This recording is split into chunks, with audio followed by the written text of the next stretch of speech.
What's up, BJJ fans? And of course, the BJJ stands for Blind Judo Journey. Today, we're going to give you the Juji Gatame Ultimate Handbook. First, Juji Gatame is a straight arm lock. It actually translates as cross arm lock or cross hold. The basic mechanics of it: on your back, on your back. I've got my hips nice and close to her shoulders when she's on the back. One leg over her face, one leg over her chest. Hugging her arm to me and bending her elbow against the pivot being my hips. Core principles for actual finish of the technique are my hips are really close to her shoulders because it means that her elbow is further away from the pivot, making it easier for me to finish. If I'm all the way over here, it doesn't work. So I want to be nice and close to her. Second thing, I want to keep her arm really, really close to me.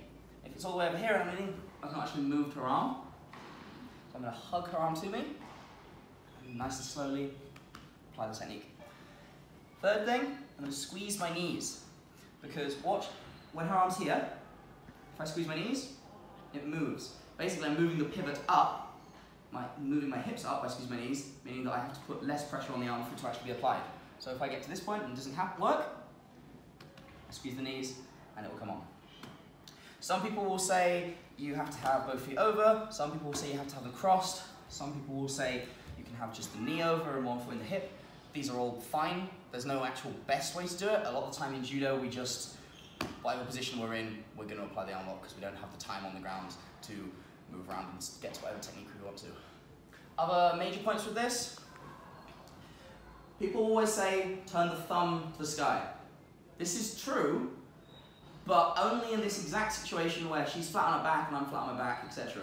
It's a much better idea for you to learn elbows bend this way. Learn to feel where their elbow is bending and then bend it the wrong way. So, for example, you know, if we were, sit up. If we were, for example, like this, face down, well, I don't want her thumbs to be at the sky, I want it to be on the ground. It's the same principle. The only other thing as well, especially for guys, if you get here and you're not able to finish the arm lock for it's unpleasurable, we can finish the arm lock over our thigh on either side so that we're not getting her to elbow me in the balls. That's the main mechanics, finishing mechanics. We're going to look at entries. So, first entry we'll look at is from a throw. Let's say that I do something like Sianagi. Notice how the first thing I do is I put my knee on her ribs. Because her arm is nice and straight, but if her knee's not on her ribs, she's going to run away from me. So, I'm going to, as soon as I've thrown her, knee on the ribs, this keeps her in place. There's nice pressure there. Second thing I'm going to do is I'm going to slide down her arm. So I'm not falling backwards. Like I said, my hips need to be by her shoulder. I'm going to slide down her arm. This is why we say it's okay for you to keep the knee just here. It's the same principle. So we've thrown her, knee on the ribs, and as I'm sliding down her arm, I'm going to step over her head and nice and slowly apply the technique. Other entries. We're going to go from turtle. This is the one you'll probably see in competition the most. And there is one important aspect to it. Just turn around. Okay, yeah, that's right. What I'm going to do, I'm going to enter in. I'm on my head now. The important aspect of this is one, I have my arm coming through, wrapping her arm, I'm grabbing my lapel. You can do this with either arm, but I prefer to do it with the arm that's closest to the head because it allows me to roll easier. The second bit that's super important is that my leg that is under her chest, so the one under her that's hooked in, is hooking around her thigh. What I'm doing here is I'm creating tension all the way from my foot where it's on her thigh. See here? I'm creating tension all the way there and I'm pulling all the way through her chest, through her arm, so that she can't wriggle away.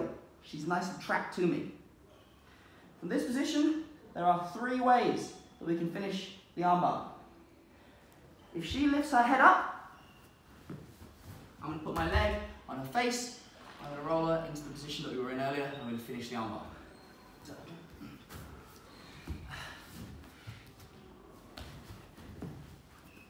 If she puts her face on the ground, I'm going to put my shin on the back of her head. I'm going to drop to my shoulder. I'm going to roll her over into the armbar. The main point about this particular transition is I'm not trying to roll her directly over her head, because a lot of people can do headstands, etc., and it allows her to extend her spine so that it's very difficult for us to roll her directly over her. So what I'm going to do instead, once I'm in the position, I'm trying to drop my shoulder to the ground and get as close to her leg as possible. So I'm rolling her towards me. Notice how I can even take her leg and bring it over me. This means that she rolls over her shoulder, which is a much more difficult position for her to resist than if she rolls directly over her head.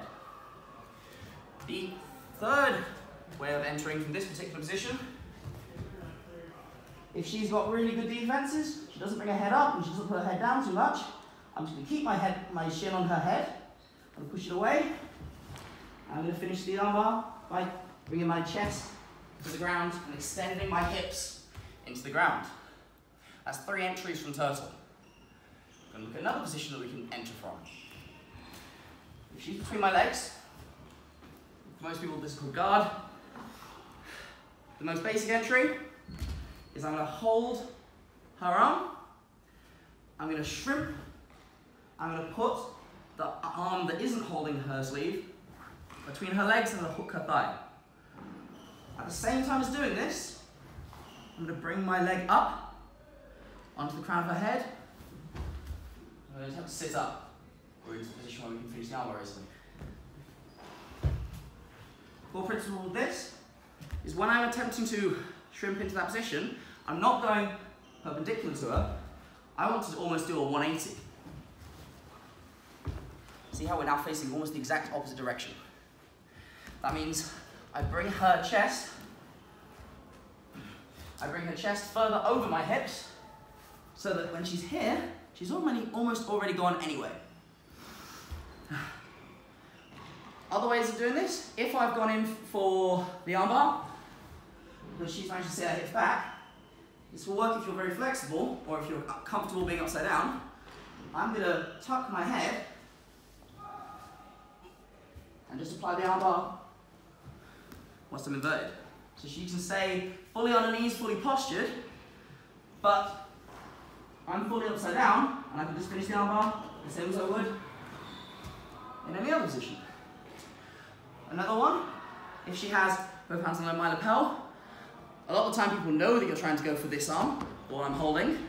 They'll try and throw that out to the side and go belly down. So I come here, but she's left this arm behind, I can just transition into that turtle position that we're in just now, and then transition into any of the 3 entries that we had from turtle. So that once again, we're in guard. I'm going to attempt to go for this side.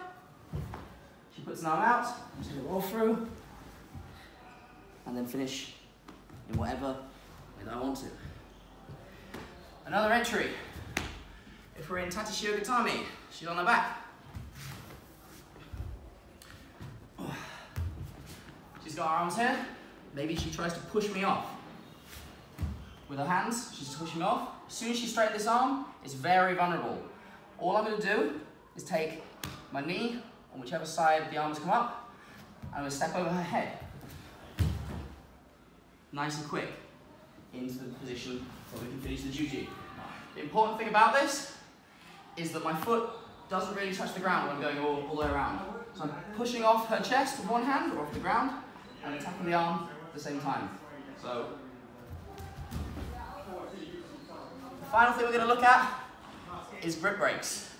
If she's holding her gi, we don't just want to pull on it. Most people will be strong enough to stop me from just pulling on it.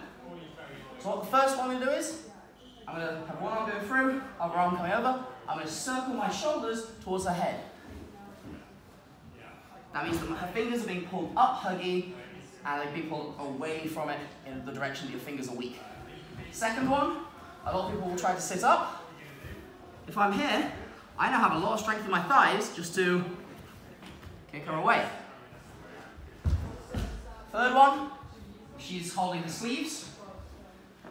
Because people are used to you trying to just pull, pull, pull, if I just take her hand and push, a lot of the time, when I pull them together, it will loosen her grip, and then I can come straight off.